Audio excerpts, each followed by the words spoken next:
Hello YouTubers, and welcome back to the Fox Shop. Today we are going to change manual transmission fluid. A couple of reasons I'm doing this. I've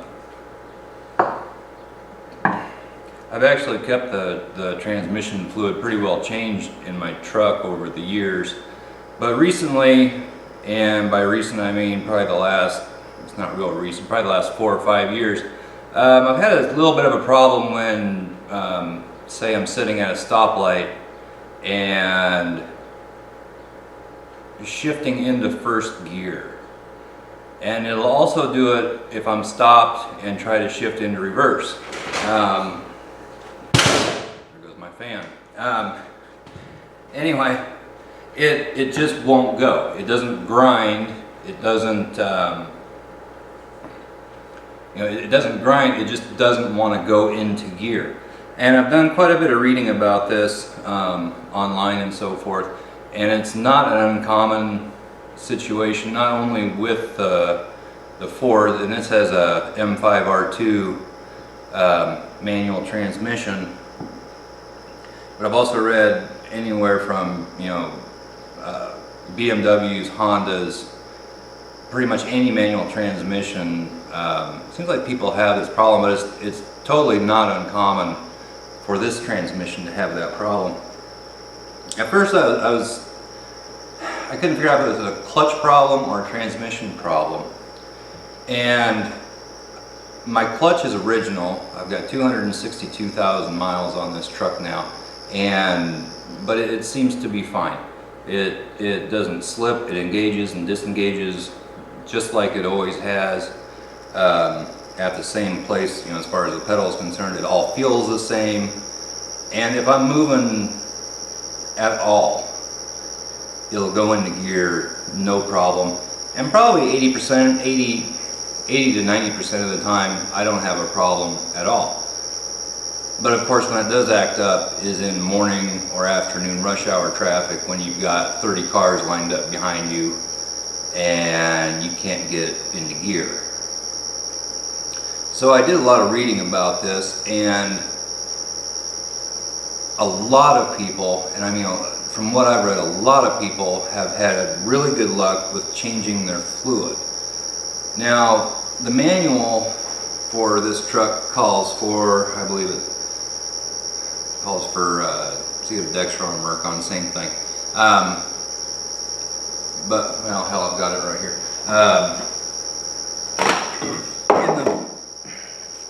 It's actually the Ford manual, but it calls for Mercon.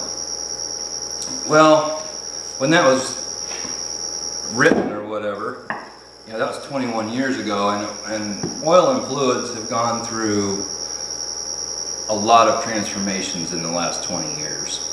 And one manual transmission fluid that overwhelmingly seems to be popular with this transmission is actually GM Synchromesh. Now, GM Synchromesh was formulated for General Motors for their, I can't remember which transmission it was, but I believe they put it in all their manual transmissions and maybe even some of their automatics, from Cavaliers to Corvettes. There's something about it, it's different, I don't know if it's the viscosity or I don't know what it is for sure, but it seems to be overwhelmingly what people like. And Pennzoil is who developed that for them. And so you can buy just Pennzoil Synchromesh right here. It's kind of hard to find locally. The one place that I have found that carries it is Advance Auto Parts. Otherwise, you probably have to get it online. I got it at Advance, $10 a bottle. Plus I got a hand transfer pump. Fits on quarts or gallon jugs, and that was another $10. So $50 to change the transmission fluid. Now I've used, I think the last stuff I put in it was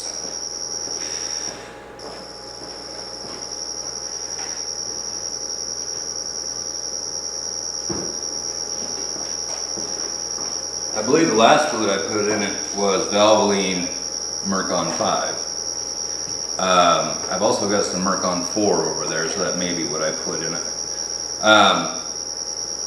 And the transfer case calls for Mercon, so I think I may do the transfer case too. I'll probably make a separate video for that. In this video, I'm going to show changing out just the manual transmission fluid, and then I'm going to have to come back at a later time and let you know if that's working or not. Because like I said, 80% of the time I don't have a problem. And it's also my understanding it can take a few miles for this to actually start doing whatever the heck it's supposed to do. The other thing is it seems to be worse after I've been driving. If I just get in my truck, 99% of the time it's going to go into gear, no problem. I have had it where it doesn't want to go into gear right when I start it. But most of the time when it's cold, not a problem. When it really seems to act up is if I've been going down the interstate, 70, 75 miles an hour,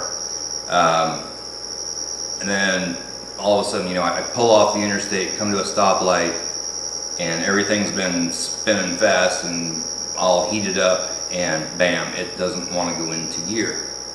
So I'm going to give this a try, and hopefully this fixes some things. From reading online, it's actually been like a night and day for a lot of people. So I'm going to give it a try, and I'm going to have to report back to you on how that works out. So anyway, without further ado, let's head over to the truck and I'll show you how to do this.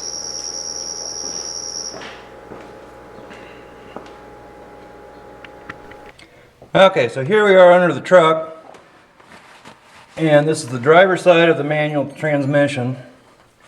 Now, when you take these plugs out, here's the drain plug, which is easy to see because right there it says drain. It's also the bottom plug. And your fill plug is right there. Now, when you take these off, take the fill plug out first, because if you fuck something up and you can't get the if you get the drain plug out and you can't get the fill plug out, you're kind of screwed. Although with this transmission you can fill from the top if you have to, but you have to get in. There's an access panel in the floor of the truck, and a little time consuming, not extremely hard, but you can do it. So anyway, both of these plugs take a 15 16th inch wrench. I believe a 24 millimeter may work as well, but this fits the best. So first thing you want to do, take out the fill plug. So you know you can get it out and you can get fluid back in it. When you do this, I'm not sure how far fluid is going to come out, and I hope I don't get any on the camera. I might try moving you just a smidge, Anyway, make sure you got a drain pan underneath it. Surely you are aware of that. Try moving you just a smidge here. Alright. So the first thing you want to do, just take out the fill plug, which I must have put on rather snug last time. And when you take that out, a little bit of training fluid should come out if it's full. Just like that. You can tell that's pretty clean stuff, so I thought I did it not too long ago.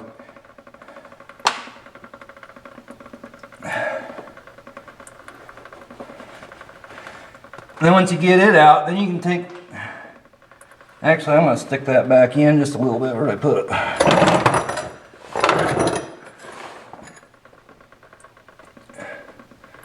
Yeah, heck with it. I'm just going to take the drain plug out now. Hope this doesn't make too big of a mess.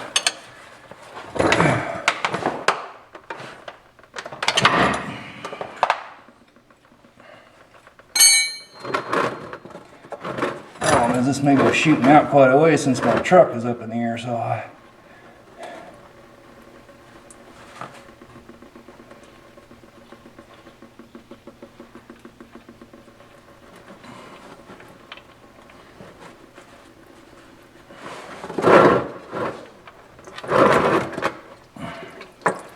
And I'm getting it all over my floor, but that's alright.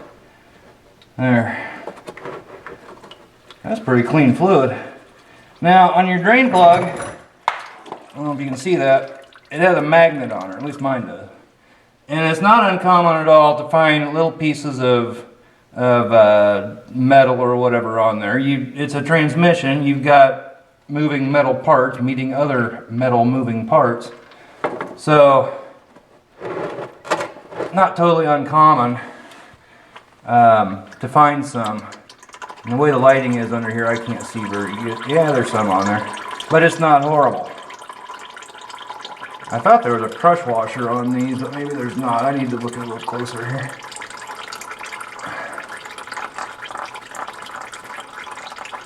But anyway, that's all there is to draining this thing.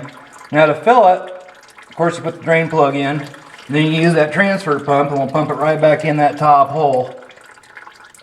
And I believe the capacity is 3.5 quarts. Now I'm just going to let this sit here and drain. I'm going to let it drain for quite a while. And then we'll come back and we'll finish this up. So I will see you in just a little bit. Okay, so the fluid's almost drained out of this.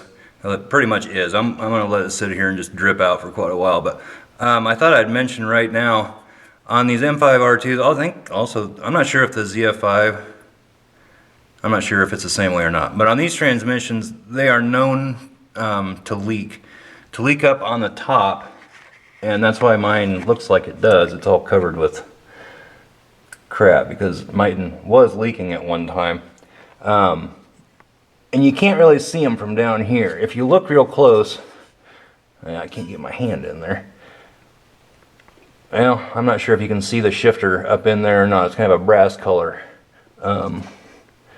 Right up in there.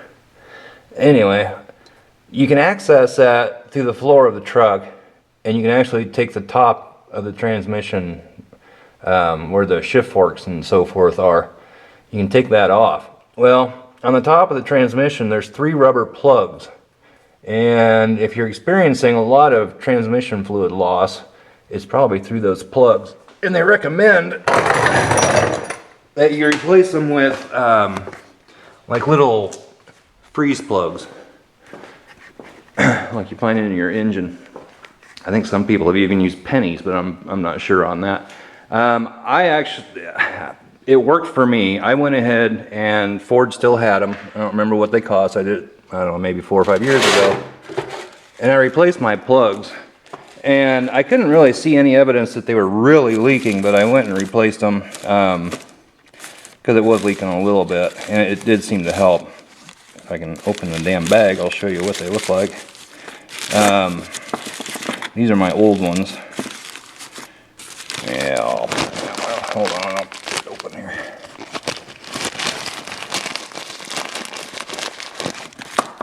Anyway, that's what they look like. Not sure if you can see that very good, but right there. It's just a rubber plug, and there's 3 holes in the back of on the top of that transmission that these pop into. And you can get to them just by through the access panel. It's kind of a pain, but you can do it. And I went ahead and I ordered new ones from Ford and stuck them in there. That's really before I knew most people replaced them with metal, but the metal plugs. But I replaced them and I haven't had any trouble since.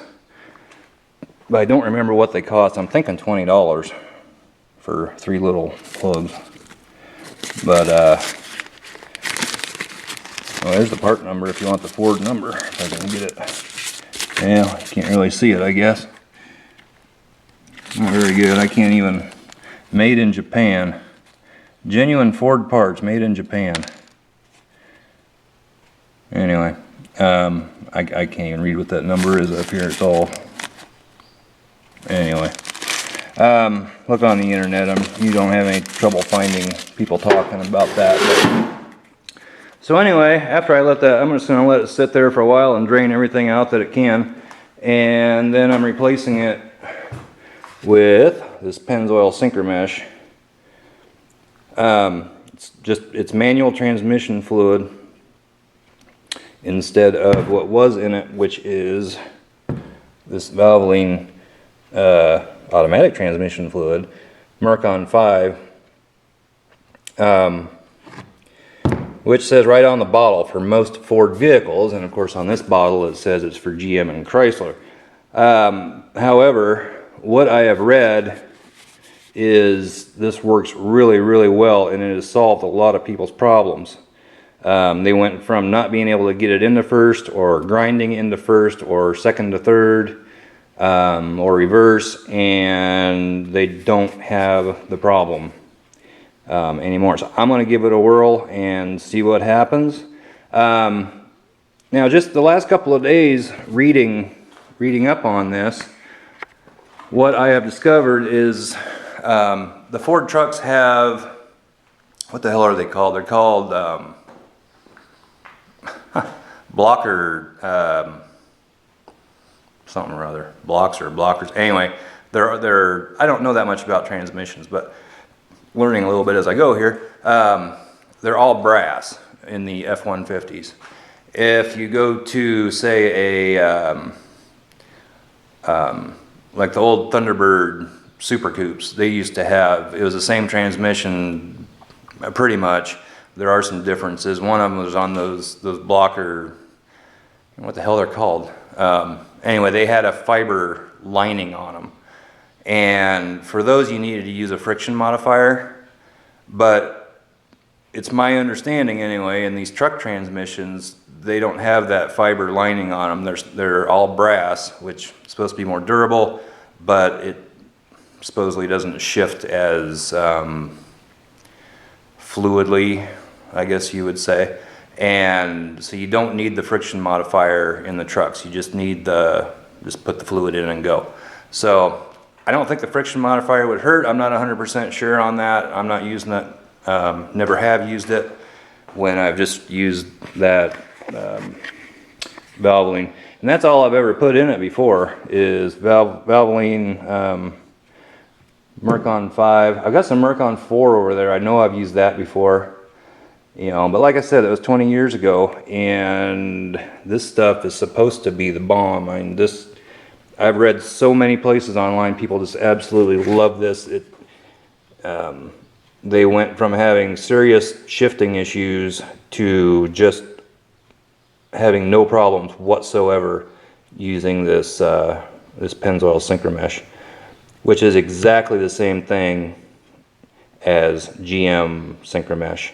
I think there's some other brands who make it now too. I think the recipe got out or something, but I think I know Royal Purple makes a Synchromesh. I'm not sure if it's the exact same thing or not. I think a couple other ones make it too, but I decided to go with this one since they're the ones that originally formulated it for GM. Yeah, putting a GM fluid in a Ford truck, some people would probably frown upon that, but if it works, I'll be more than happy to do it. So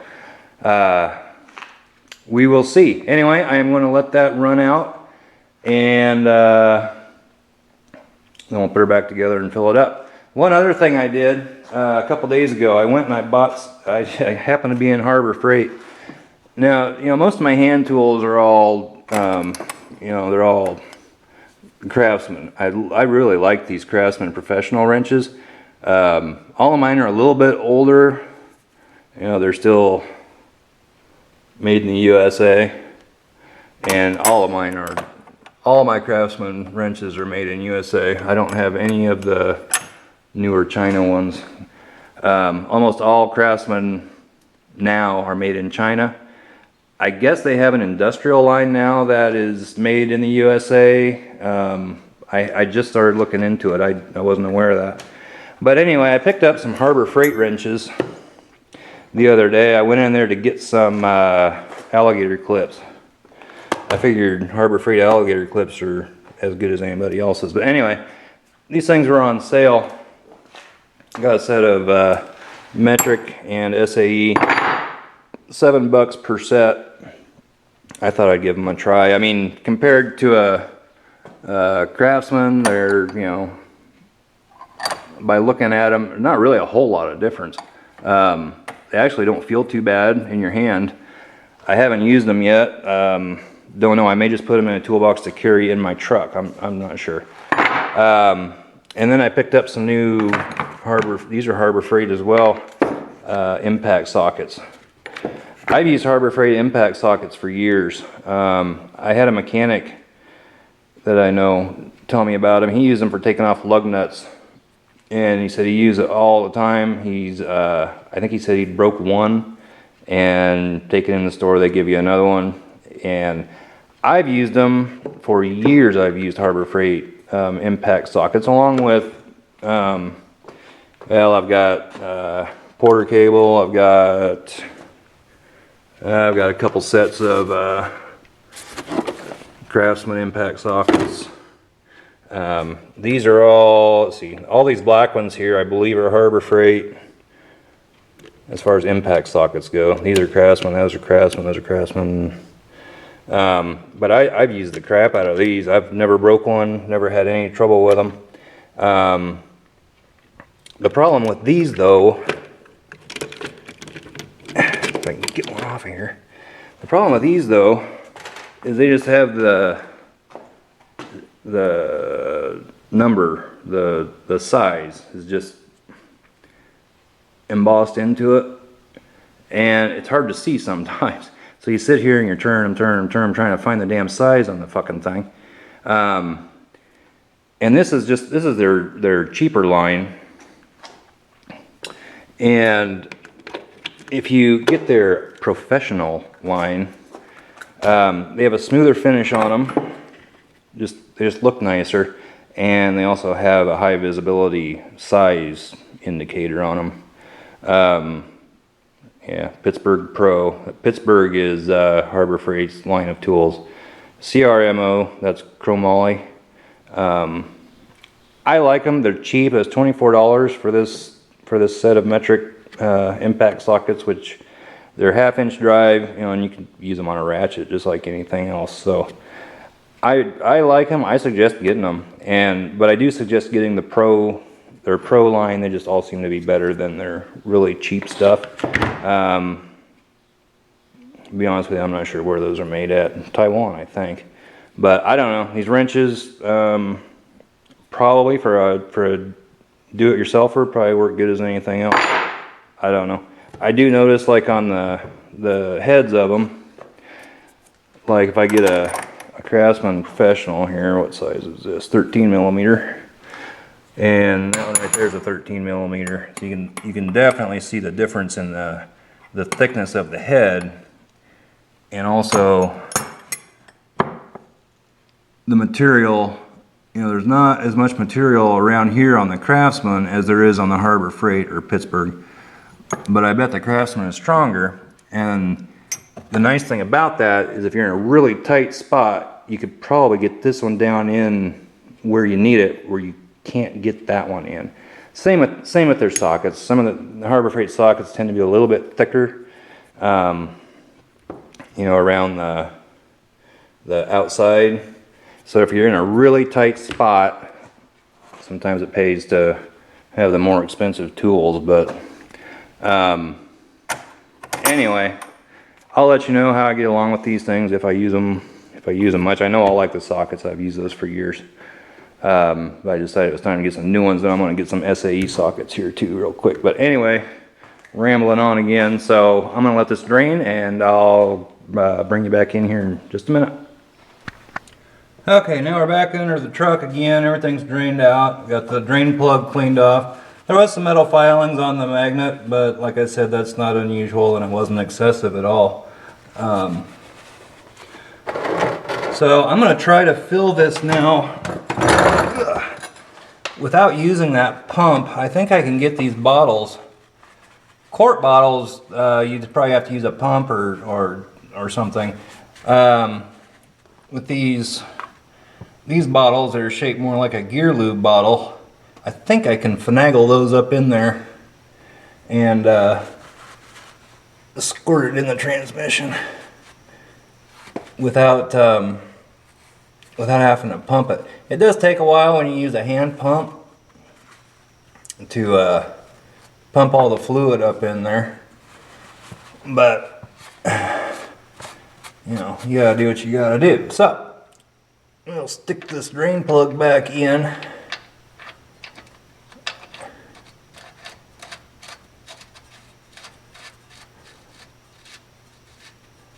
I'm not sure what the torque spec's supposed to be on that. No idea. But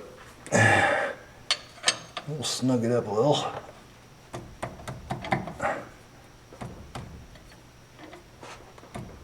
There we go. Now we'll see if we can shoot some of this in there without making a total mess. Just in case, I might want to slide this drain pan over here. And we'll see what happens. I think I can get up in there. Like, first off, before I do that, dripping back here, I just want to make sure I have everything cleaned off so I know if I'm leaking anywhere or not. Okay. I should be able to stick that up in there, and there we go. I think.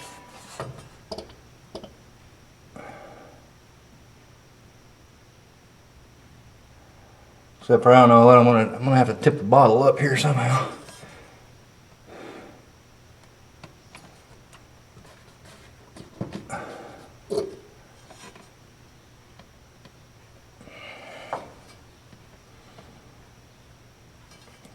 Now, this should hold about 3.5 quarts here, and you know it's full when it starts running out. And my bottle's leaking.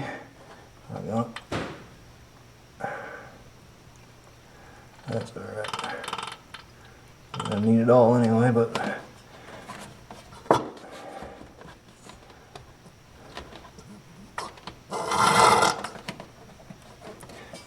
yeah, maybe I can't tip it up. Maybe I'm not empty.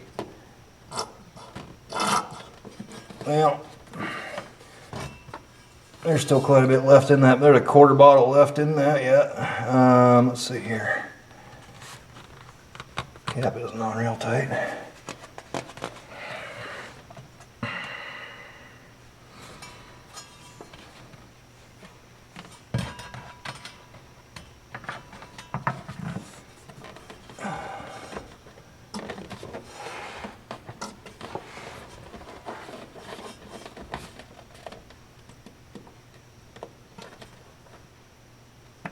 Yeah, this isn't.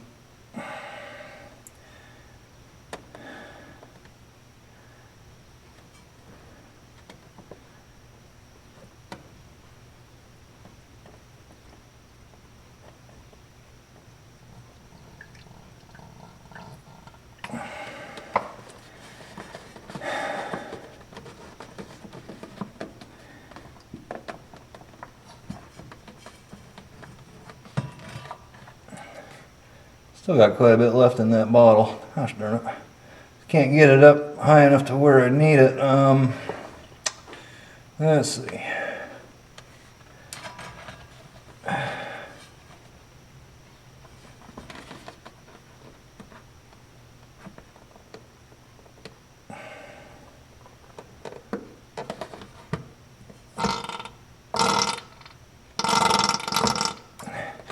That's the bottle, not me. Whoops.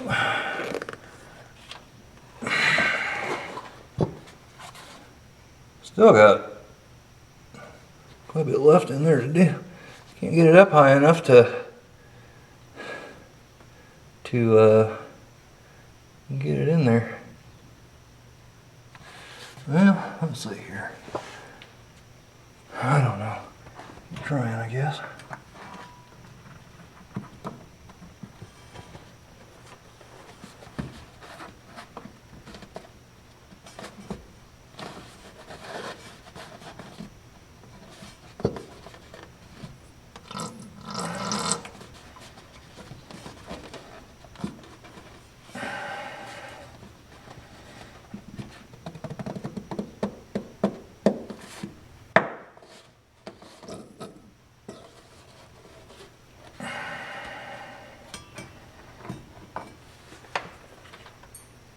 Alright, well, a little bit left in that. I'm going to go ahead and keep putting the other ones in. Maybe I'll get enough in it or it won't matter.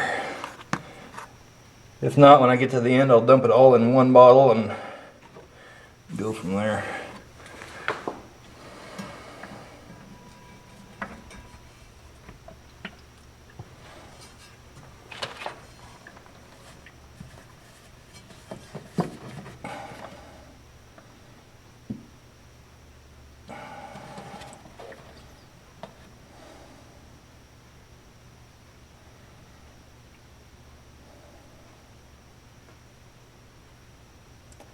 I don't have a real big hole cut in the end of these bottles, so it takes a little while.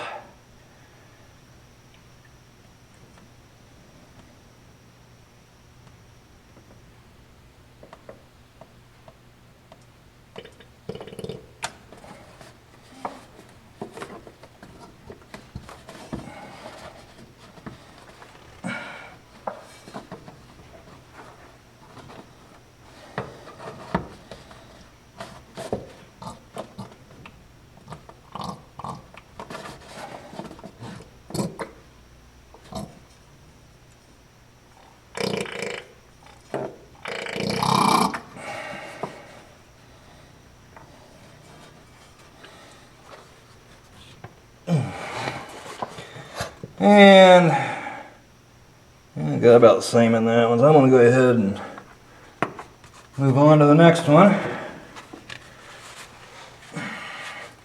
Leaking a little bit now, aren't I?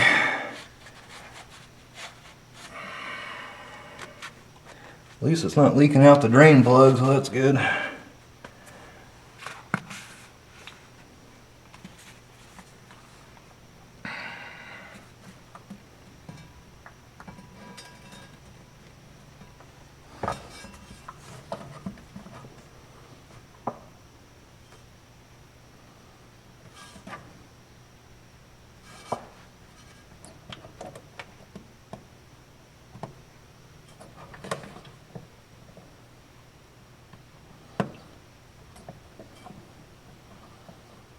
I do have to take this for a drive air a little bit later on, so hopefully I can discover if it's going to fix the problem. Although it's a pretty cool day today, so it may not act up anyway. Wish I could tip this bottle up just a little bit more.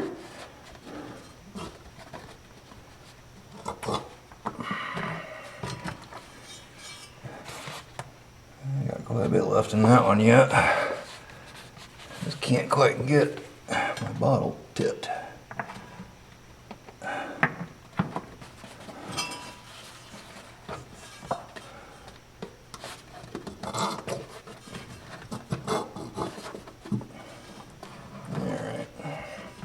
Fine, be that way. Cap you off too. You want bottle number 4. I don't think this will be enough. I'll have to combine a couple of bottles and squirt that in probably. But we're getting there.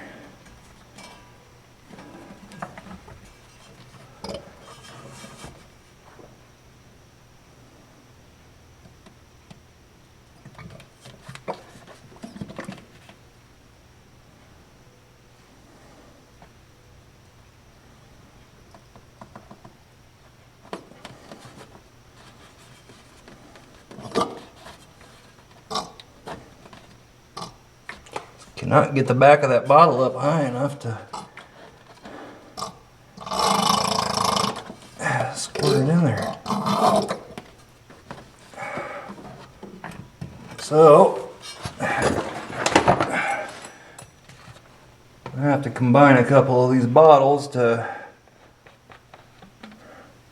get enough where I can squirt it up in there, I guess.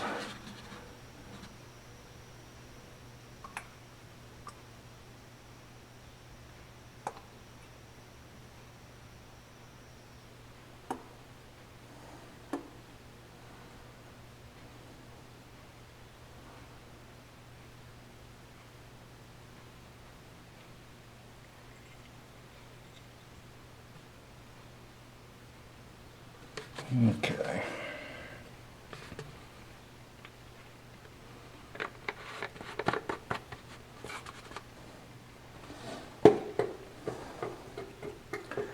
See if that does the trick. That gave me almost a full bottle, so that might just fill it.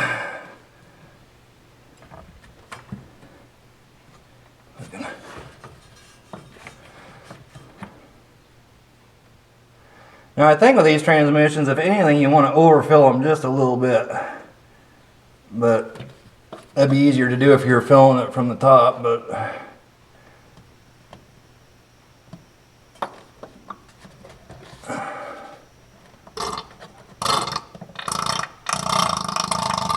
looks like I'm gonna have to put some more in here. Okay, we'll do that.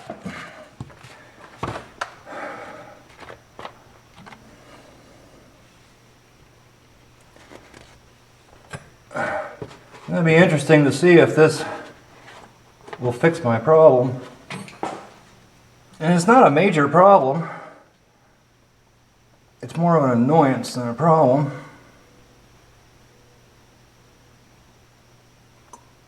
And of course I spilled down the side of the bottle. Twice.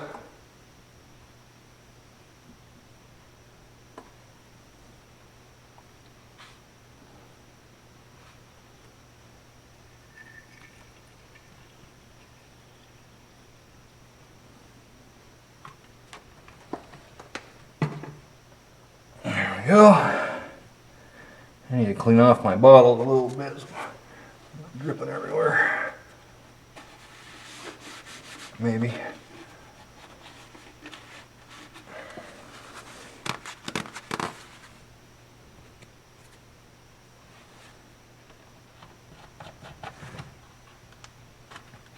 Alright. Well, see if this will do it.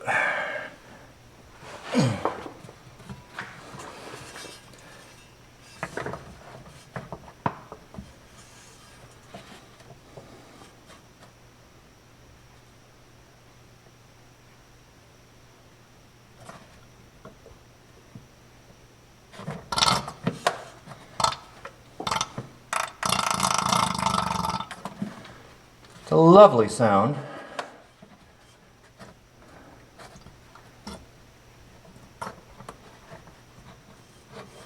I think we're about full now. I'm going to go ahead and put a little bit more in this bottle, and hopefully that's going to top it off.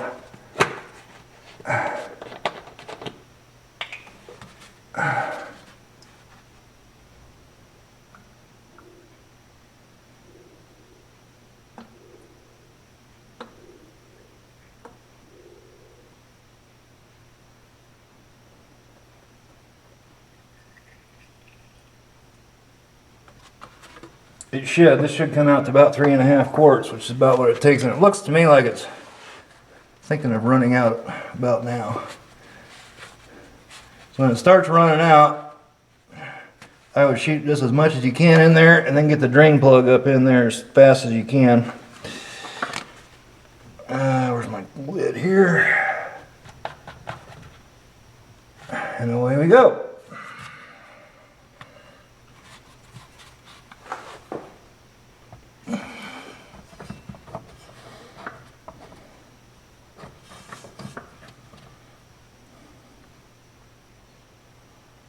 It should start running out any second, I think.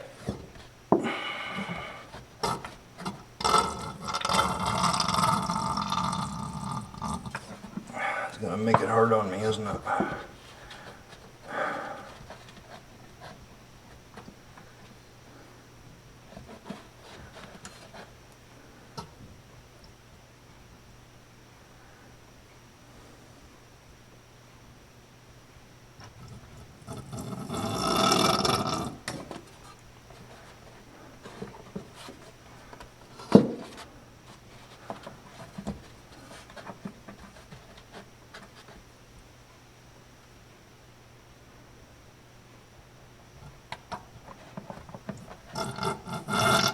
I think we've got it.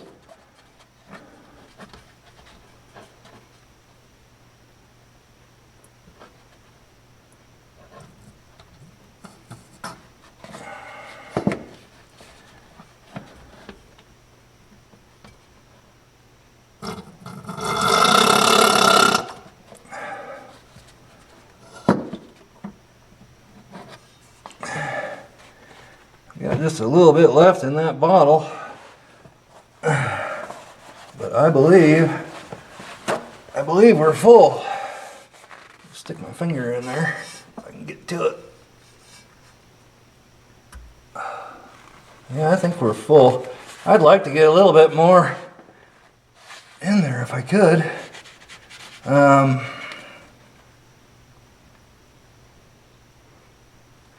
me try something.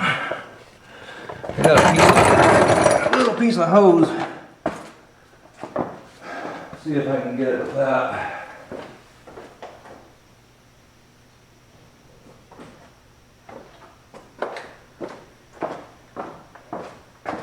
Not sure if I can get this hose. Yeah, it'll work. That on this bottle. Should clamp it on there probably. I think that'll work though. And I'm just putting this, got a piece of hose on here. Maybe that's what I should have done to begin with. Yeah, we'll see if I can. Let's see, how am I going to do that? I don't know. Stick that in there.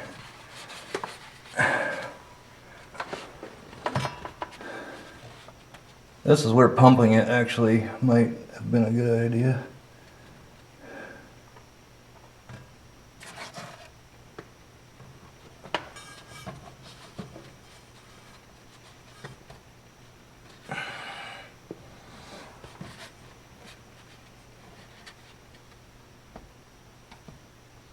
There we go.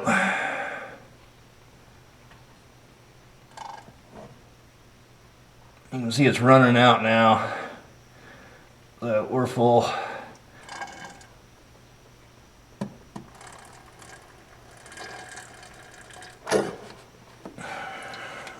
Where's my drain plug? Shoot.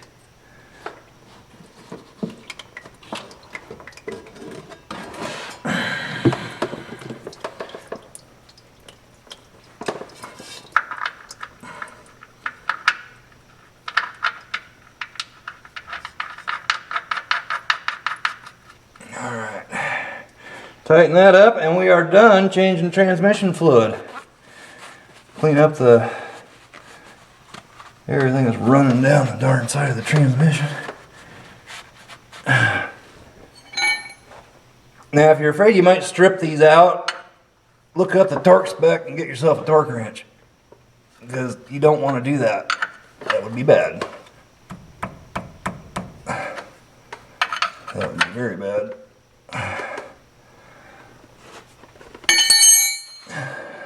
There you go. One transmission fluid changed. Now you might notice it leaking around your fill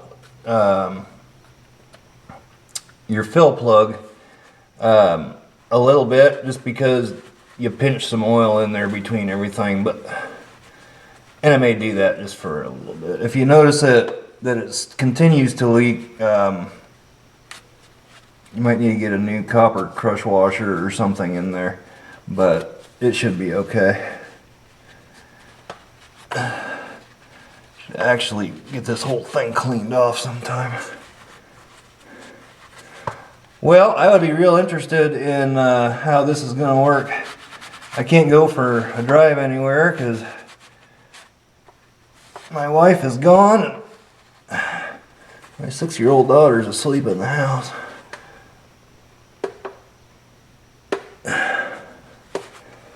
But I do believe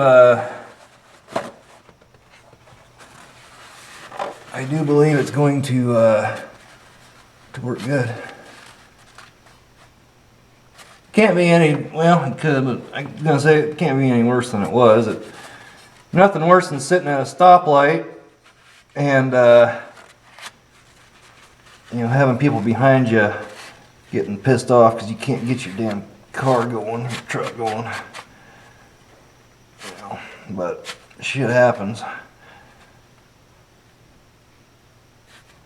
Can't tell if that's just seeping or if I'm seeing things or what the hell's going on. Yeah, there we go.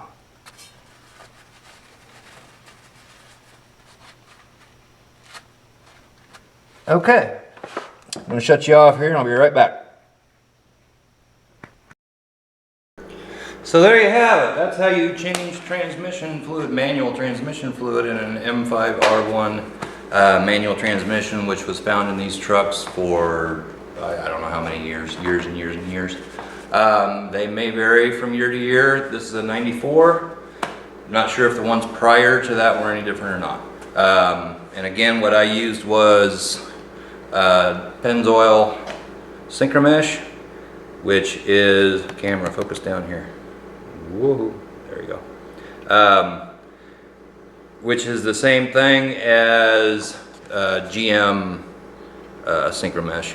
In fact, it says that line down there, if you can read it, it has for GM specs and Chrysler specs. But anyway, that is what I use. I'm a huge Pennzoil fan. I've used Pennzoil ever since I owned a car, which I bought my first car when I was 13, 12 or 13. Had a 1972 Plymouth Satellite Sebring Plus. It had the appearance package, so it had looked like a Roadrunner. Had the Roadrunner front end and gauge cluster and everything. But anyway, that's neither here or there. Wish I still had that car. But I've used Pennzoil exclusively, with the exception of that Valvoline that's over there. And the only reason I use that is because that's all I could find around here that was Mercon or Dextron or whatever the hell, Mercon. It seems to be everywhere, Valvoline, this Valvoline with Mercon, or Valvoline Mercon. So that's why I use it. Valvoline, it's supposed to be, they're all shit, they're probably all made the same place. Anyway, always use Pennzoil, never had any kind of problem with it whatsoever. So 262,000 miles on the engine. The oil pan was taken off three or 4 years ago, and it's all as clean as could be up in there. Cross hatching is still on the cylinder walls. I didn't do it. I actually had that done. You have to lift the engine and do it. I didn't have time to do it. And the guy who did it said that truck may die, but he said it's not going to be from this engine. So hopefully he's right. Hopefully it's going to run for a long time. I was talking to a guy the other night online, and he had 500,000 miles on his 302. And then I guess the crank broke in half or something. He was racing somebody and the crank broke in half. But if I could get 500,000 miles, hell, I'm only halfway there. So a little over half. But anyway, that is how you change the manual transmission fluid. I will let you know if it is a success and I don't have that problem getting into gear. If it fixes that, I am going to be very, very happy, because mechanically that is really the only thing on this truck that I'm having any kind of an issue with, and I probably shouldn't have said that, but seems like when you say those things, shit happens. But anyway, thank you for watching. Give it a thumbs up, like it, share it. Comments down below. If you've had this issue, I'd like to hear about it, and if you did anything to solve it, or if it turned out to be a transmission problem, clutch problem, did you change fluid and it fixed it? Anything like that, I would like to know. Any other issues that you've had with these transmissions, post them in the comments down below. I'd like to hear about it. This transmission has never been rebuilt, never been worked on. 262,000 miles, and it runs great. It shifts great, except for at a dead stop, trying to get into first gear or reverse. Sometimes, 80–90% of the time, it's fine. It just seems to be that time when there's 30 cars piled up behind you and you're first car at the red light and it turns green, and here you are, you can't go because you can't get the damn thing into gear. You shut it off, no problem. You can get it into gear, no problem. If you can move just a quarter of an inch, as in the vehicle move a quarter of an inch forward or backward, it'll go in. So I don't know what the problem is. Driving down the road, absolutely zero problems shifting. It shifts freely, shifts smooth, never pops out of gear or anything. So not something I'm horribly concerned with, but it would be nice if I didn't have to concern myself with it at all. So anyway, again, thanks for watching. Give it a like and a thumbs up. Share it. Spread the word. I'm really trying to build my subscriber base. I need to get to 1,000 subscribers. Also, if you have the ability or feel the desire or need, there is a support button, which is probably embedded in this video. If not, it is on my my main YouTube page, and you can donate anywhere from $1 to $500. I would suggest the $500 amount, as that would be most beneficial. So anyway, thank you for watching, and we'll catch you next time.